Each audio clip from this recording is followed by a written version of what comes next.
Hello YouTube fans, back again. Now I thought I'd talk about one of my favourite action films with Mel Gibson, that being Mad Max but on Thunderdome. Now a lot of people badmouth this one, they say it's the weakest one or it's not as good as the other two. Now I've got to disagree.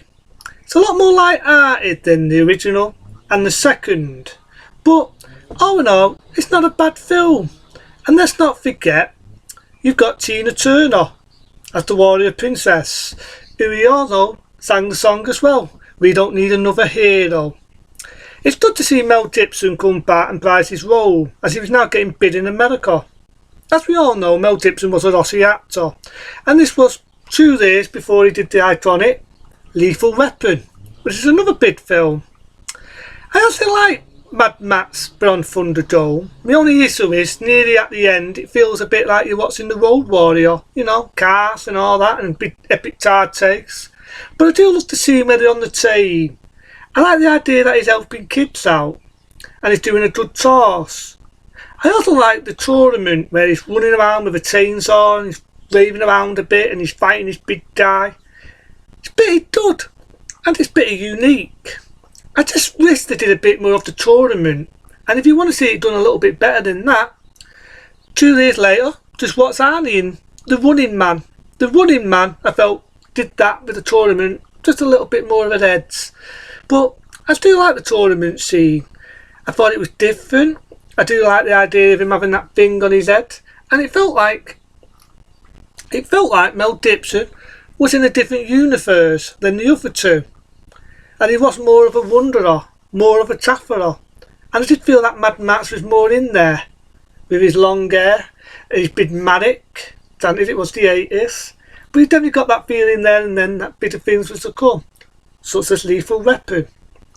But I do like Mel Gibson in this. You do get him feeling a bit more mad, and he does feel a bit more like the comic character himself, that being Mad Max.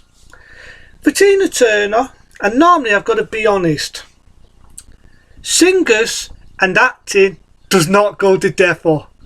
An example, I like Mick Jagger, I like some of his songs, but in all fairness, watching Mick Jagger doing acting is fucking laughable. But there have been a few singers which I must agree are good.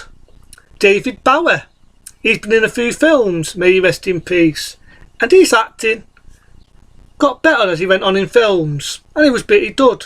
Like The Man Who Fell From Earth in '76, his acting in that, but it went for that, as he was an alien, or a man I should say, who fell from Earth. So for Tina Turner making a movie role and singing to the song, as well as the opening, what was a different song as what you hear as We Don't Need Another Hero, I didn't think she did a bad job. She did pretty good, and I loved the idea. Just makes me laugh that she took shit from a little guy. In reality, if I said a guy this big giving me shit, I would have kicked him up the fucking arse. But they called him, I can't remember now what the fucking hell they called him, but it'll come Atty Patty or something. And I remember they taking orders from this little guy who was just basically just a little fucking runt, and I'd kick him up the fucking arse if he started giving me orders. It still has some Aussie characters in it and a few Aussies here and there. But in all said and done, I think the third Mad Max film, unlike the other two, what was more done in Australia, which you can tell, has a lot of Aussie actors in it. This was the moment when Mel Gibson was definitely getting more into America and wasn't doing as many Aussie films. And you do get that feeling that his Aussie accent was going a bit more American, mixed with his Australian accent. But I actually like Mel Gibson. There have been bad rumours of him since, there and there, but, you know, we make mistakes.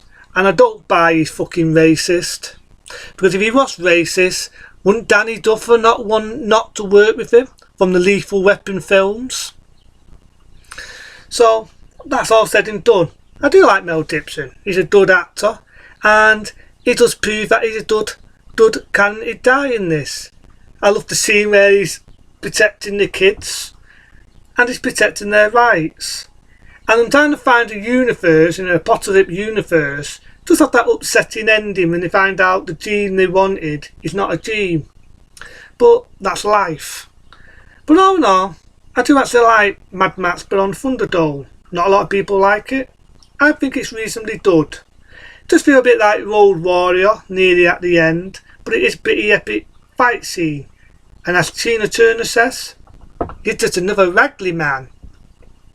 Mad Max but on Thunderdome kicks fucking ass.